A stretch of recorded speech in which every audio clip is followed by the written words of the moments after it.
네, 계속해서 창조주 하나님이신 예수님이 이 피조물인 인간들에게 재판받으시는 장면을 살펴보고 있습니다. 밤새 예수님을 신문하던 유대인들이 예수님을 십자가에 매달아 죽이기 위해서 빌라도에게로 끌고 와서 고소를 합니다. 그래서 이제부터 빌라도가 예수님을 신문하기 시작합니다. 그러니까 이제 빌라도가 모든 인간을 대표하는 자로 등장하는 것입니다. 그러니까 이 빌라도가 바로 납니다. 성경은 이 빌라도를 통해서 바로 우리의 모습을 보여주고 있는 것입니다. 빌라도가 예수님을 신문해보니 로마법에 의하면 아무 죄가 없습니다. 그래서 유대인들에게 가서 나는 그에게서 아무 죄도 찾지 못하였다 라고 말합니다. 그러면 그 당시 그렇게 공의로 유명하다던 그 로마의 법을 집행해야 될 권한과 책임을 가진 총독 빌라도로서는 어떻게 해야 되겠습니까? 당연히 예수님을 풀어줘야 됩니다. 유대인들이 아무리 거기에 반대를 하던 상관없이 풀어줘야 됩니다. 그런데 유대인들의 눈치를 보던 빌라도는 6월절에 제수 하나를 풀어주던 그 관례를 이야기하면서 내가 이번 6월절에 유대인의 임금이라고 하는 저 예수를 풀어주면 되겠느냐 하고 타협을 합니다. 다시 말해 너희들 말대로 저 예수라는 자가 십자가에 못 박아 죽일 죄인이라고 치자. 그렇게 죄인이라고 치고 이번 6월절에 저 예수라는 자를 풀어주면 되겠느냐 하고 타협을 합니다.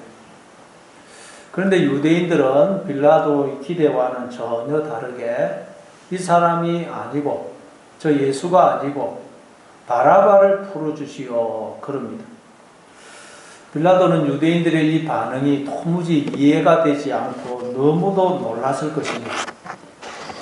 아니 이 사람들이 왜 아무 죄도 없는 저 예수라는 자를 이렇게 미워하는 것일까? 이 사람들 정말 상식도 논리도 아무것도 통하지 않는 자들이구나. 정말 이 사람들 쓰레기구나. 가까이에서는 안 되는 자들이구나. 속으로 그렇게 생각이 들었을 것입니다. 여러분 우리도 빌라도처럼 가끔 깜짝깜짝 놀랄 때가 있습니다.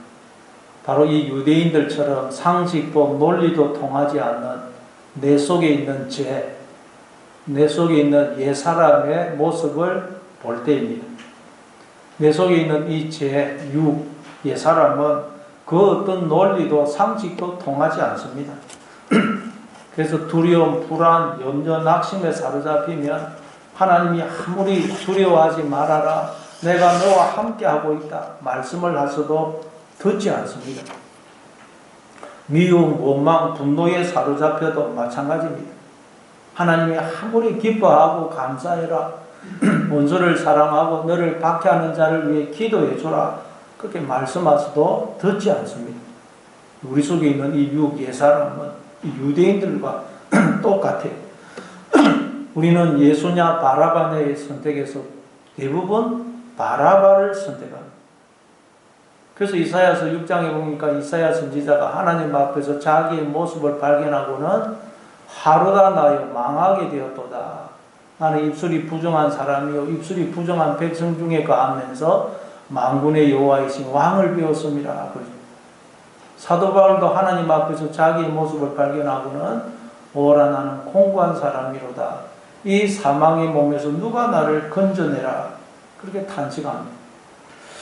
그런데 문제는 우리의 힘으로는 절대 우리 속에 있는 이 죄, 이 옛사람을 이길 수가 없다는 것입니다. 그래서 유대인들이 빌라도에게 예수가 아니고 바라바를 풀어주시오. 그러니까 빌라도가 어떻게 합니까? 이 유대인들에게 굴복을 당합니다. 오늘 보면 19장 1절입니다. 오늘 보면 19장 1절 같이 있습니다. 시작. 이에 빌라도가 예수를 데려다가 채찍질하더라. 신문을 해보니 죄가 없어요. 그러면 그렇게 정의로 공의로 유명하다던 그 로마의 법을 집행해야 될 로마 총독 빌라도는 당연히 예수님을 풀어줘야 됩니다. 만약 유대인들이 반대한다면, 방해를 한다면 공무집회 방해죄로 처벌을 해야 됩니다. 그런데 빌라도는 어떻게 합니까? 유대인들이 예수가 아니고 바라바를 풀어주시오. 그러니까 아무 죄 없어서 예수님을 끌고 가서 채찍질합니다. 이 채찍질은 십자가형을 받은 사람들에게 하는 것입니다. 십자가에 못 박기 때문에 이 채찍질을 해서 사람을 반쯤 죽여놓는 것입니다. 그래야 이제 나중에 십자가에 못을 박을 때 발악을 덜 하기 때문입니다. 이 채찍질은 먼저 그 죄수의 옷을 벗기고 이제 그 죄수를 나무 기둥에 꼼짝 못하도록 묶어놓습니다. 그리고 끝에 동물 뼈 조각이나 새 조각이 달린 채찍으로 내리칩니다. 그래서 그 채찍을 내리쳤다가 당길 때마다 살점이 떨어지면서 피가 쏟아납니다. 그래서 십자가에 매달기 전에 이 채찍에 맞아서 죽는 사람도 종종 있었다고 그럽니다. 그런데 빌라도는 이 사람은 아무 죄가 없다 그래 놓고 예수님을 채찍질하는 것입니다. 누가복음 23장 16절에 보니까 빌라도가 그러므로 때려서 놓게노라 그래요. 그러니까 빌라도는 예수님을 채찍질을 해서 피투성이가 되게 한 채 이 정도 때렸으니 이제 풀어줘도 좋겠지. 그러면 유대인들이 줘서 그렇게 나올 것으로 생각을 했던 것입니다. 그러니까 지금 빌라도는 오직 무엇에만 관심이 있습니까? 자기의 자리를 지키는 데에만 관심이 있습니다. 그래서 유대인들의 비위를 맞추는 것입니다. 왜냐하면 지금 빌라도는 로마의 총독으로서 평판이 지금 로마에 안 좋게 나와 있거든요. 총독 역할을 잘 못해가지고 평판이 안 좋습니다. 그래서 이번에 또 유대인들이 폭동을 일으킨다든지 로마 황제에게 무슨 투서를 읽는다면 자기의 자리가 위태로 가요. 그래서 빌라도는 유대인들을 달래기 위해서 자기의 자리를 지키기 위해서 예수님을 채찍질합니다. 왜냐하면 빌라도가 볼 때 예수님이 제일 만만해 보이기 때문입니다. 같은 동족 유대인들이 다 예수를 미워하고 십자가에 매달아 죽이라고 그러고 있고 아무도 예수 편을 드는 자가 없어요. 게다가 돈도 권력도 배경도 없고 또 아무 말이 없어요. 나는 억울하다, 나는 죄가 없다 그러면서 길길이 날뛰어야 되는데 아무 말이 없어요. 그래서 빌라도는 자기의 자리를 지키기 위해서 제일 만만해 보이는 예수님을 채찍질하는 것입니다. 마찬가지로 우리도 우리의 생사화복이 하나님께 달려있다는 것을 알지 못하고 돈이나 사람이나 눈에 보이는 것이나 나를 의지하게 되면 우리도 빌라도처럼 하나님을 채찍질하게 된다는 것입니다. 왜냐하면 하나님이 제일 만만하기 때문입니다. 자녀를 키워보면 자녀는 걸핏하면 부모를 채찍질합니다. 좀 안 좋은 일이 있으면 항상 부모한테 짜증을 내고 원망을 하죠. 엄마 때문이야, 아빠 때문이야. 그럽니다. 그럼 부모를 채찍질하는 것입니다. 좀 안 좋은 일이 있다고 해서 인생을 비관적으로 생각하고 절망하고 또는 나쁜 길에 빠지는 것도 부모를 채찍질하는 것입니다.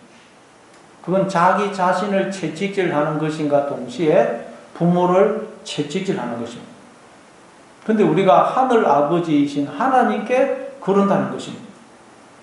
우리는 무슨 조그만 무슨 안 좋은 일이 생겨도 하늘 아버지이신 하나님을 채찍질합니다. 우리가 절망하고 낙심하고 비관적인 생각에 사로잡히고 원망하고 누구를 미워하는 것 다 하나님을 채찍질하는 것입니다. 왜냐하면 하나님이 나의 생명이시고 머리이시기 때문에 내가 부정적인 생각에 사로잡히는 것은 그게 내가 나를 채찍질하는 것인가 동시에 하나님을 채찍질하는 것입니다. 누군가를 미워하고 정죄하고 비난하고 상처를 주는 것도 하나님을 채찍질하는 것입니다. 아내한테 함부로 대하는 것도 하나님을 채찍질하는 것입니다. 왜냐하면 하나님이 그 사람 속에 계시기 때문입니다. 그러니까 우리가 지금까지 얼마나 하나님을 채찍질했는지 모릅니다. 우리는 이 빌라도를 보면서 내 모습을 봐야 되는 거죠. 야, 내가 지금 이렇게 하나님을 채찍질했구나. 그래서 사도 바울은 나중에 내가 죄인 중에 괴수다 그런 것입니다. 자기의 자리를 지키기 위해 유대인의 눈치를 봤던 빌라도처럼 우리도 하나님만 바라보고 의지하지 않고 자꾸 무슨 돈이나 사람이나 눈에 보이는 것 자기를 의지하게 되면 우리는 반드시 하나님을 채찍질하게 되어 있습니다. 왜냐하면 우리의 힘으로는 이 유대인으로 상징되는 우리 속에 있는 죄를, 옛사람을 우리는 절대 이길 수가 없기 때문에 이 우리 속에 있는 이 죄가, 옛사람이 우리를 충동질하고 압박하면 우리는 다 거기에 굴복합니다. 그렇기 때문에 우리는 그럴 때마다 오직 하나님만 바라보고 의지하고 하나님께로 도망가야 됩니다. 그럴 때만 우리는 나 자신에게 그리고 하나님께 채찍질하지 않을 수가 있는 것입니다.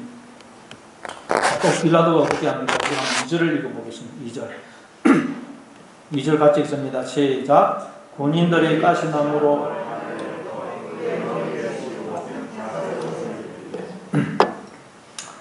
빌라도의 명령에 군인들이 가시나무로 관을 만들어서 예수님의 머리에 씌우고 자색옷을 입힙니다. 군인이 등장합니다. 성경에 보니까 우리가 하나님의 군대라 그러죠. 군대. 그래서 민수기 1장에 보면 하나님께서 이스라엘 백성들을 출애굽에서 시내산에 데려오시죠. 거기서 언약을 맺고 성막을 주고 율법을 줍니다. 그리고 이제 이스라엘 백성들이 거기를 떠나 본격적으로 광야를 행진하기 전에 하나님께서 이스라엘 백성들에게 뭘 명령하십니까? 민수기 1장 3절에 보면 이스라엘 중 20세 이상으로 싸움에 나갈 만한 자를 계수하라. 싸움에 나갈 만한 자, 즉 군인을 계수하라고 하십니다. 왜냐하면 이스라엘 백성들, 즉 우리는 하나님의 군대로 지음을 받았고 부름을 받았기 때문입니다. 근데 하나님이 그렇게 싸움에 나갈 만한 자, 즉 군인을 계수하라 그래 놓고 그들에게 어떤 훈련을 시키십니까? 하나님을 따라 행하는 훈련을 시켜요. 구름 기둥이 뜨면 텐트 걷고 이동하고, 구름 기둥이 멈추면 그들도 거기에 텐트를 치고 머무는 훈련. 하나님을 따라 행하는 훈련을 시키십니다. 그러니까 우리가 하나님을 따라 행하는 자가 될 때, 그때 우리는 하나님의 군대가 된다는 말입니다. 하나님의 군대로서 우리가 해야 될 일은 딴 게 아닙니다. 하나님이 어떻게 하십니까? 하나님을 그대로 따라하는 것. 하나님의 지시에, 뜻에, 말씀에 그대로 순종하는 것입니다. 하나님이 멈춰 그러면 우리도 멈추고, 하나님이 가라 그러면 가고, 하나님이 말해라 그러면 말하고, 입을 다물으라 그러면 다물고, 아무것도 두려워하거나 염려하지 말고 기뻐하고 감사해라 그러면 염려하지 말고 기뻐하고 감사하고, 원수를 사랑하고 너를 박해하는 자를 위해 기도해 주라 그러면 사랑하려고 애를 쓰고 기도해 주고, 이렇게 하나님을 따라 행할 때 우리는 하나님의 군대가 됩니다. 그러면 우리의 대적이 다 물러갑니다. 한 길로 왔다가 7길로 도망갑니다. 그때 하나님 나라가 임하는 것입니다. 이게 우리가 하나님의 군대로서 싸워야 될 영적 전쟁이라는 거예요. 하나님을 따라 행하는 것. 그러나 우리가 하나님을 따라 행하지 않으면 어떻게 되느냐? 마귀의 군대가 되어서 하나님을 채찍질하고 하나님께 가시 면류관을 씌워드리고 자색옷을 입히게 됩니다. 중동 지역에서 자라는 이 가시나무는 그 당시 너무도 크고 단단해서 못 대용으로 사용했다고 해요. 나무 판자에 박으면 그 가시가 박힌다고 해요. 그렇게 크고 단단합니다. 근데 그 가시나무로 면류관을 만들어서 예수님 머리에 확 씌웠으니 그 가시가 살뿐만 아니라 뼈속까지 뚫고 들어갔을 거예요. 그리고 예수님 얼굴에서는 피가 줄줄 흐르고 그 고통은 이루 말할 수가 없습니다. 우리가 하나님을 믿지 못하고 스스로 하나님 자리, 머리의 자리에 앉아서 육신의 생각을 하는 것, 즉 절망하고 불안해하고 후회하고 원망하고 누구를 미워하는 것은 나의 머리이신 하나님에게 가시 면류관을 씌우는 것입니다. 근데 여러분, 하나님이 나의 머리이시기 때문에 그건 내가 나에게 가시 면류관을 씌우는 것입니다. 그러니까 하나님을 떠난 인간은 스스로 자신을 채찍질하고 스스로 자신의 머리에 가시관을 쓰고 스스로 자색 옷을 입는다는 말이에요. 그래서 창세기 3장 18절에 보니까 하나님께서 범죄한 아담과 하와를 향해 땅이 내게 가시 덤불과 은근키를 낼 것이라. 내가 먹을 것은 밭의 채소인저 그러시죠. 우리는 밭에서 나오는 채소를 먹어야 되는데 앞으로 범죄했기 때문에 밭이 가시와 은근키를 낼 것이라 그래요. 그럼 그 가시와 은근키를 먹게 되겠네요. 가시와 은근키를 먹으니 그게 얼마나 고통스럽고 아프겠어요. 우리가 두려움, 절망, 후회, 번민, 미움에 사로잡히는 것은 우리의 마음이라는 밭에서 가시와 은근키가 나는 것이고 그건 또한 가시와 은근키를 먹는 것입니다. 우리가 하나님을 떠나면 우리 마음속에 하나님이 계시지 않으면 우리는 가시와 은근키를 먹게 됩니다. 저 가시 면류관을 쓰게 됩니다. 또한 군인들이 예수님이 입고 있던 옷을 벗기고 자색 옷을 입힙니다. 그 당시 왕들은 아주 화려한 옷을 입었습니다. 그래서 이들이 예수님께 네가 유대인의 왕이라고 그러니 이 옷 입고 한번 왕 행세 해봐라. 그렇게 조롱하기 위해서 낡은 자색 옷을 입힌 것입니다. 마태복음 27장 28절에 보니까 그의 옷을 벗기고 홍포를 입히며 라고 되어 있습니다. 홍포, 붉은 옷.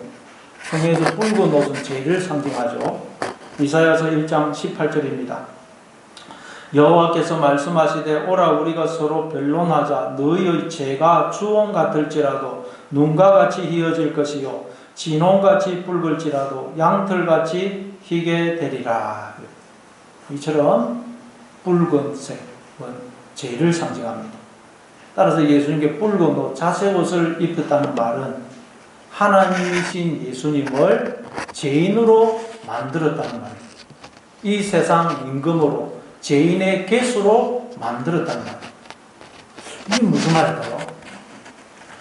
성경에 보니까 원래 하나님이 우리의 옷이 되어주시고 또 우리가 또한 하나님의 옷이라 그러죠. 우리 갈라디아서 한번 3장 27절 읽어보겠습니다. 갈라디아서 3장 27절 같이 읽습니다. 시작. 누구든지 그리스도와 합하기 위하여 세례를 받은 자는 그리스도로 옷 입었느니라. 누구든지 그리스도와 합하는 세례를 받은 자는 그리스도로 하나님으로 옷을 입었다는 것. 우리는 다 그리스도로 하나님으로 옷을 입음으로 하나님이 우리의 옷이 되어주심으로 우리가 다 하나님의 형상으로 생명으로 존재하게 된 것입니다. 옷이라는 것은 전에도 말씀드렸듯이 신분, 지위, 정체성을 상징합니다. 옷이라는 것은 그 사람이 누구인지를 규정하고 정의해 주는 것입니다. 그래서 우리가 목욕탕에 가가지고 발가벗고 있으면 저 사람 누군지 모릅니다. 옷을 다 벗고 있습니다. 근데 목욕을 마치고 옷을 입으면 이제 그 사람 누군지 알죠. 아, 저 사람 이등병이네. 저 사람 대대장이네. 아, 저 사람 경찰이네. 아, 학생이네. 알게 됩니다. 근데 하나님이 우리의 옷이 원래 되어주셨다는 거예요. 그래서 우리가 하나님의 형상이 되고 하나님의 자녀가 되었다는 것입니다. 이처럼 하나님이 우리의 옷이 되시기 때문에 우리는 오직 하나님을 통해서 나를 규정하고 정의해야 됩니다. 그게 진짜 나예요. 하나님과의 관계에서 규정되고 정의된 나. 그 나가 진짜 나입니다. 그래서 성경에 보니까 여호와를 알자, 힘써 여호와를 알자 그러고 또 영생은 유일하신 하나님을 아는 것이다 그러죠. 왜냐하면 하나님을 알아야 하나님과의 바른 관계를 맺어서 하나님과의 관계에서 규정되고 정의된 나가 진짜 나이기 때문입니다. 그래서 아담과 하와가 범죄를 하니까, 즉 하나님을 떠나니까 자기들이 벌거벗었음을 알게 되죠. 그 말은 하나님을 떠나니까 내가 누구인지를 알 수가 없더라는 말이에요. 하나님을 떠남으로 내가 누구인지를 규정하게 하고 정의해주는 옷이 벗겨진 거예요. 하나님이라는 옷이 벗겨진 것입니다. 그래서 하나님을 떠난 인간은 그 누구도 내가 누구인지를 모릅니다. 지금까지 인류 역사 내내 그 누구도 내가 누구인지를 안 사람이 아무도 없습니다. 왜냐하면 하나님을 떠난 인간은 하나님이라는 옷이 벗겨지기, 벌거벗었기 때문에 내가 누구인지를 알 수가 없는 것입니다. 그래서 아담과 하와가 무화과 나무 잎사귀로 치마를 만들어서 했죠. 하나님을 떠난 인간들이 스스로 자신을 규정하더라는 거. 인간이란 이런 존재야. 나는 이런 자야. 나는 이런 자야. 스스로 자신을 규정하고 정의하더라는 거. 이게 인류 역사 내내 인간들이 해온 것입니다. 그러나 그 나는 가짜나예요. 그래서 철학자들이 누가 인간은 이런 존재 다 지나고 엉터리. 그건 가짜납니다. 이처럼 하나님이 우리의 옷이 되어 주실 뿐만 아니라 우리가 또한 하나님의 옷이 됩니다. 하나님이 우리의 옷이 되어 주셔서 우리를 존귀하고 영광스럽게 해주실 뿐만 아니라 또한 그런 우리를 당신의 옷으로 입으셔서 당신의 영광을 나타내시는 것입니다. 그래서 예수님이 나는 아버지 안에 있고 아버지는 내 안에 계시고 나와 아버지는 하나다 그러신 것입니다. 그러니까 우리가 오직 하나님으로 옷을 입어 존귀하고 영광스러운 존재가 될 때, 즉 우리가 하나님 아버지를 닮은 하나님의 자녀가 될 때, 하나님은 그런 우리를 당신의 옷으로 입으셔서 당신의 영광을 나타내시는 것입니다. 이게 하나님 우리의 관계라는 것입니다. 부모와 자식이 그런 관계고 남편과 아내가 그런 관계죠. 부모가 훌륭하면 자식은 어린 시절 그런 부모를 옷으로 입어서 존귀와 영광을 얻게 됩니다. 그래서 얘가 누구 집 아들이다. 이 애가 누구 집 딸이다. 그러죠. 자식은 어렸을 때 부모를 옷으로 입어서 존귀와 영광을 얻게 됩니다. 그러다가 자녀가 잘 자라서 훌륭한 사람이 되면 이제는 부모가 자녀를 옷으로 입어서 영광을 얻게 돼요. 이분이 바로 그분의 어머니입니다. 아버지입니다. 이분들이 그분의 부모님입니다. 그러지 않습니까? 자녀가 잘 자라서 훌륭한 사람이 되면 이제 부모가 자녀를 옷으로 입어 영광을 얻게 된다는 것. 하나님과 우리가 그런 관계라는 것입니다. 그래서 빌립보서 4장 1절에서 사도 바울은 이렇게 말씀합니다. 빌립보서 4장 1절 같이 읽습니다. 시작. 그러므로 나의 사랑하고 사모하는 형제들, 나의 기쁨이요 멸류관이 사랑하는 자들아, 이와 같이 주 안에 서라. 이건 사도 바울의 이야기이면서 사도 바울을 통해 우리에게 말씀하시는 하나님의 말씀입니다. 하나님이 우리의 멸류관이 되시고 옷이 되실 뿐만 아니라 우리가 또한 하나님께 멸류관이 되고 옷이 되는 것입니다. 따라서 우리가 예수님께 즉 하나님께 자색 옷을 입힌다는 말은 무슨 뜻이겠어요? 자색 옷을 입혀드린다. 우리가 하나님을 떠나 벌거벗은 자가 되므로 죄인이 되므로 부끄럽고 수치스러운 존재가 될 뿐만 아니라 우리가 부끄럽고 수치스러운 존재가 될 뿐만 아니라 또한 하나님이 그런 우리를 옷으로 입으시는 걸 말합니다. 그래서 하나님도 부끄럽고 수치스러운 존재가 되는 걸 말합니다. 그렇죠. 자식이 죄를 지어서 나쁜 놈이 되어버리면 그건 부모에게 더럽고 수치스러운 옷을 입혀드리는 거 아닙니까? 우리가 하나님을 떠나 부끄럽고 수치스러운 존재가 되면 하나님도 그런 우리를 옷으로 입어서 부끄럽고 수치스럽게 된다는 것입니다. 에베소서 4장 22절부터 24절입니다. 에베소서 4장 22절부터 24절 같이 읽습니다. 시작. 너희는 유혹의 욕심을 따라 썩어져가는 구습을 따르는 옛사람을 벗어버리고 오직 너희의 심령이 새롭게 되어 하나님을 따라 의와 진리의 거룩함으로 지으심을 받은 새 사람을 입으라. 유혹의 욕심을 따라 썩어져가는 구습을 따르는 옛사람이라는 옷을 벗어버리고 하나님을 따라 의와 진리의 거룩함으로 지으심을 받은 새 사람이라는 옷을 입으라고 말씀해요. 즉 하나님으로 옷을 입으라는 하나님. 자꾸 하나님을 닮아가라는 하나님. 하나님의 성품을 내 성품으로 삼으라는 거예요. 여러분, 날마다 하나님으로 옷을 입으심으로 여러분도 존귀하고 영광스럽게 될 뿐만 아니라 하나님 아버지에게도 존귀하고 영광스러운 옷을 입혀드리는 여러분 되시기를 바랍니다.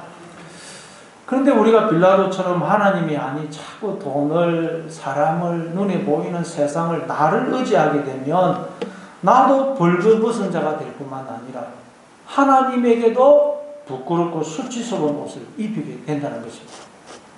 그래도 오늘 보면 우리 한번 3절을 읽어보겠습니다. 3절 같이 읽습니다. 시작. 앞에 가서 이르되 유대인의 왕이여 평안할지어다 하며 손으로 때리더라.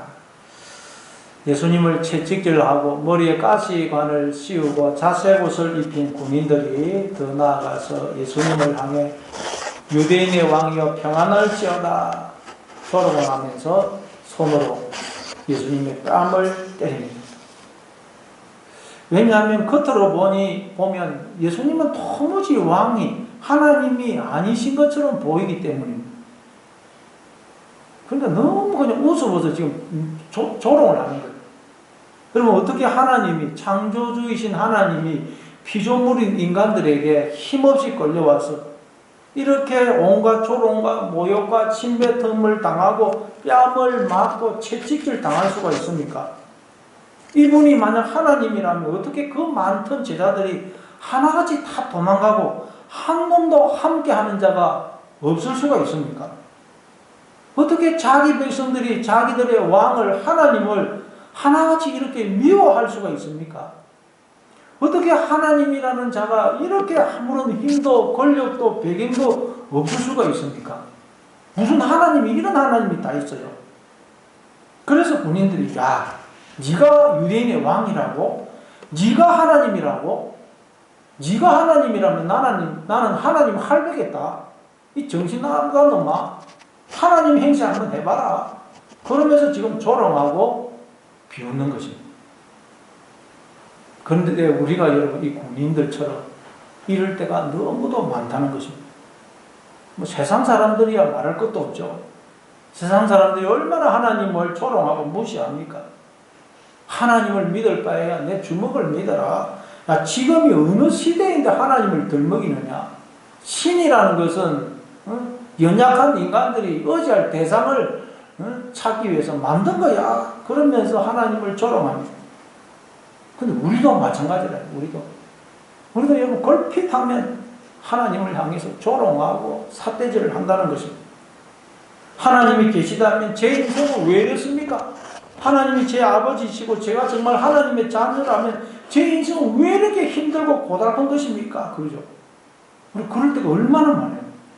이스라엘 백성이 광야 내내 이렇게 하나님을 향하여 원망을 하지 않습니까? 이게 바로 하나님을 비우고 하나님을 향해 삿대질하는 것입니다. 그런데 하나님이신 예수님은 아무 말씀이 없었습니다. 우리 같으면 이때 어떻게 하겠습니까? 우리는 조그만 자존심에 상해도 조그만 손해를 봐도 안 참습니다. 근데 창조주 하나님이 피조물인 인간들한테 채찍질 당하시고 온갖 모욕과 조롱과 침뱉음과 뺨을 맞으시면서도 아무 말씀이 없었어요. 어떻게 이럴 수가 있습니까? 어느 목사님 설교를 들으니까 이제 그 목사님 이런 말씀을 하세요. 그 목사님 아버님이 조그만 교회를 목회를 하시다 그래요. 근데 그 아버님이 40일 금식기도 하다가 돌아가셨다는 것입니다. 그러면 이 목사님 어렸을 때 하나님에 대해서 얼마나 원망과 불평이 있었겠어요. 그래서 이제 가족들이 미국으로 이민을 갔다 그래요. 이 목사님이 20대 초반에. 근데 이민을 갔는데 미국에서의 삶이 너무너무 힘들더라는 것입니다. 자기 뜻대로 일이 다 되지도 않고 너무 사는 게 힘이 들고 고달파서 이 목사님이 하나님을 향해서 삿대질을 하면서 하나님, 당신은 살아계신 것이 맞나요? 내가 보기엔 죽은 신인 것 같아요. 아니면 무능한 신임에 틀림이 없네요. 그렇게 하나님을 향하여 원망하면서 삿대질하고 울부짖다 그래요. 근데 이 목사님이 말씀하기를 근데 나중에 보니까 하나님은 나의 삿대질을 보신 것이 아니고 나의 그 갈망을 보셨습니다. 그렇게 말씀을 하세요. 그렇습니다. 하나님은 우리한테 채찍질 당하시고 온갖 조롱과 모욕과 침뱉음을 당하시면서도 이놈이 감히 나한테 지금 뭐 하는 거야? 그러시면서 분노하고 벌을 주시는 게 아니고 오히려 네가 나를 떠나 얼마나 힘들면 그렇게 하겠니? 내 아들아, 내 딸아, 내게로 돌아오너라.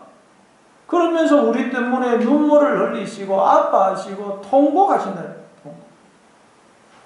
우리 한 베드로전서 2장 22절부터 25절, 이거는 안 했죠. 제가 읽어드리겠습니다. 베드로전서 2장 22절부터 25절. 이를 위하여 너희가 부르심을 받았으니 그리스도도 너희를 위하여 고난을 받으사 너희에게 본을 끼쳐 그 자치를 따라오게 하려 하셨느니라. 그는 죄를 범하지 않으시고 그 입에 거짓도 없으시며 욕을 당하시되 마태어 욕하지 아니하시고 고난을 당하시되 위협하지 아니하시고 오직 공의로 심판하시는 이에게 부탁하시며 친히 나무에 달려 그 몸으로 우리 죄를 담당하셨으니 이는 우리로 죄에 대하여 죽고 의에 대하여 살게 하려 하심이라. 그가 채찍에 맞음으로 너희는 나음을 얻었나니 너희가 전에는 양과 같이 길을 잃었더니 이제는 너희 영혼의 목자와 감독 되신 이에게 돌아왔느니라. 아무 죄도 없으신 예수님 억울하게 욕을 당하실 때 마태어 욕하지 아니하시고 고난을 당하실 때 위협하지 아니하시고 오직 공의로 심판하시는 하나님께 다 맡기셨다고 해요. 왜냐하면 예수님은 이 과정을 통과하라고 이 세상에 보냄을 받았기 때문입니다. 이 과정을 통과해야 예수님은 하나님의 아들로 부활하셔서 하나님 보좌 우편에 앉으시고 우리의 구원자가 되실 수가 있기 때문입니다. 근데 그 앞에 보니까 뭐라 그래요?